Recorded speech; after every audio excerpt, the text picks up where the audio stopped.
Today's Constitution Day. A few years ago, I wrote an essay about Constitution Day, and I asked a question, is this a day of mourning or a day of celebration?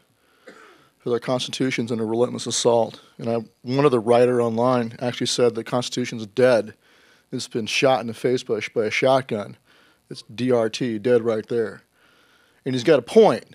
This government is wildly outside of the Constitution, and so is every level of government, all the way down to your local town council. Mr. DeWeese has already pointed out, and others across the country have pointed out before, they're all outside the bounds.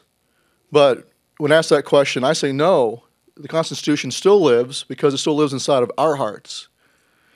And all of those of us who have sworn the oath to support and defend the Constitution, whether in military service like I did, or whether the sheriffs, like the good sheriffs that are here today, or chiefs of police, we all took an oath to support and defend, and as long as we still draw a breath, the Republic still lives inside of us. So that's my answer to that. But we do need to understand reality and face the reality that we are in an uphill fight, and it is so wildly outside the bounds that at any time we could have another Lexington Green. It could happen any day. And in the aftermath of Bundy Ranch, I read some analysis by so-called intelligence centers in the counterterrorism intelligence centers in Nevada was one of them, and other places across the country that apparently don't get it. Here's why you had veterans from all over the country jumping in their trucks as individuals, not just Oath Keepers and other groups. We were there too, but there were plenty of guys who all on their own just look and saw what was going on and grabbed their rifle, grabbed their go bag, and jumped in their truck. And why? They told us why when we were there. It was the presence of military snipers, trained Special Forces snipers that they knew were on the other side, pointing their sniper rifles at a ranching family. That was the number one reason why they rolled out. It was because our government was treating that ranching family with less respect than they would treat someone in Iraq or Afghanistan, where they're still trying to win the hearts and minds. The attitude of the government in this case was, we don't care about winning your hearts and minds. We're going to show you who's boss. Here comes the boot on the back of your neck, and it's wearing a Special Forces foot inside that boot. That's why. And on our side, and here's the message I have for the federal law enforcement that were there, you need to understand how close you were. It was not going to be a Waco where it's going to be you, well-trained professionals, against untrained men, women, children in a church. It was going to be you against other well-trained American fighters. There was one MARSOC Marine who was there who rolled up. No one even knew he was going to show up. He shows up. He just got out of the Marine Corps. 300 kills in Afghanistan behind a .338 Lapua sniper rifle. And he ran into a young Marine who'd driven down by himself from Oregon who happened to have a .338 Lapua. The MARSOC Marine couldn't afford to own a privately owned .338 Lapua sniper rifle. But when the other Marine veteran found out who this guy was, he said, "This is yours. You take it. Give me your M4. They swapped rifles. So now you had a MARSOC Marine who knew what he was doing on the other side of the scope, looking at those Special Forces veteran snipers. It was going to be sheepdog on sheepdog bloodbath that day. And the why? Because those other oath takers had forgotten their oath. And they had agreed to take the money and go serve as the muscle to treat their own people like an occupied enemy nation. And it's a mirror image. You're going to get what you give. We're going to give you back what you give us. If you deploy the military against us, you will see on the other side guys just like you looking right back at you. And it's the same deal up in New York with the SAFE Act. Same message there to the police of New York. It's like, look, guys, it's not the responsibility of the people to bend the knee and submit to an unconstitutional edict from Governor Cuomo and the legislature.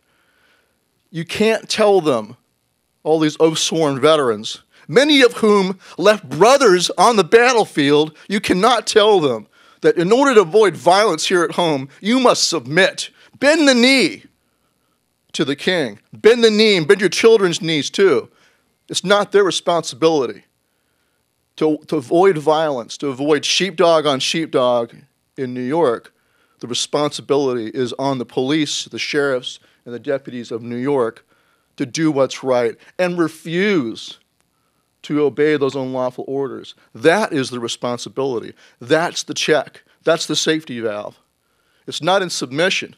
It's in devotion and duty of you, the men who are going to be called to act against us, to do what's right and refuse. As long as you refuse, they can't do it without you. You know that. So I had the privilege of riding over here in a car with Sheriff Carpinelli and his wife and kids. Also here is Denny Pyman, an awesome sheriff from Kentucky, who came to Bundy Ranch with us. And that's another good point, as Mr. Pratt was saying earlier. You had Brad Rogers there. He came on our behalf. You had Sheriff Pyman from Kentucky. We also had Jeff Christopher from Delaware show up also.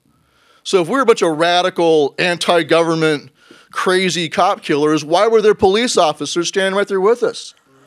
It's because we're all in this together. It doesn't matter whether you're a cop or you're a soldier or what your status is. The Constitution is the supreme law of the land, and it's what we will always defend together. If we defend it together, we can avoid bloodshed here at home. But if we allow our police to militarize and turn into an occupying army, or we allow our military to be used here at home domestically against the people, there will be another fight. And there should be. The founders would roll over in their graves to look at us and think, you're going to submit without a fight? Of course there'll be a fight, just as there was a fight in their day.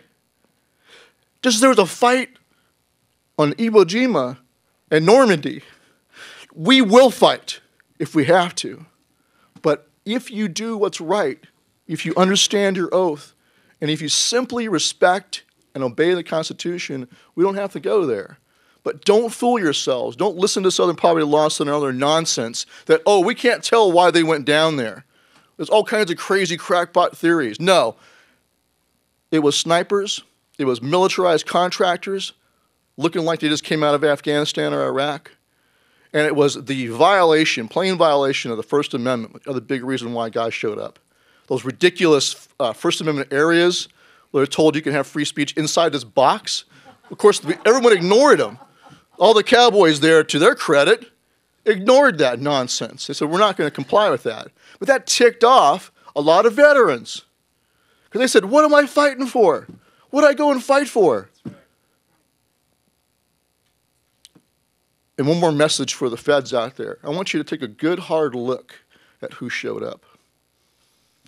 I want you to think about, number one, how many Marines showed up.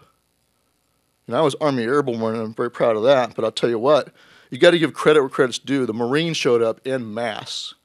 There were more than any other veteran group out there. It was Marine Corps at Bundy Ranch. And don't think, you feds out there, don't think that the guys who just got out are much different than the guys who are still in. They're of the same mindset. And this is the politicians and your would-be dictators in Washington, D.C. This is what they're worried about, and they should be worried about it. They have to worry that if they go too hard, they drop the hammer too blatantly on Americans like at Bundy Ranch, that the Marine Corps will flip on them, and I think it would. And same goes for the close to the tip of the spear in the Army, Army Airborne, your Special Forces, your Navy SEALs, all those groups out there. The more hardcore they are as warriors, the more likely they are to look at something like that and say, that's it, I'm done, and join the resistance. And so that's why they are careful about what they do. It's not out of charity or concern for your lives that they don't drop the hammer. As we found out later on, they were actually considering a military strike at Bundy Ranch. Can you believe that? Washington Times reported it. They were considering using military force at Bundy Ranch. Thankfully, they did not. Because if they had, that would have kicked off a civil war in this country. It would have. We don't want that. But the way to avoid it, once again, is for those who are in the positions of enforcement, whether federal, state, whether they are in the military, they must refuse to be the muscle for idiots like Cuomo or Obama or Holder who don't understand warfare. Do not open the door on U.S. soil to sheepdog and sheepdog violence. Don't do that.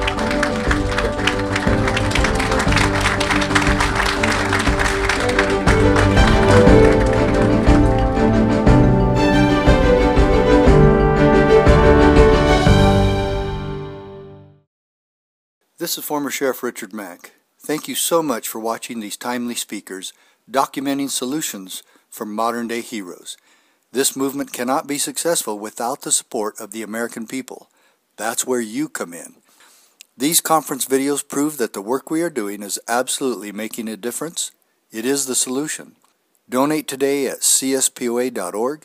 Become a member of the CSPOA and strengthen our voice and stand with us for peace and liberty.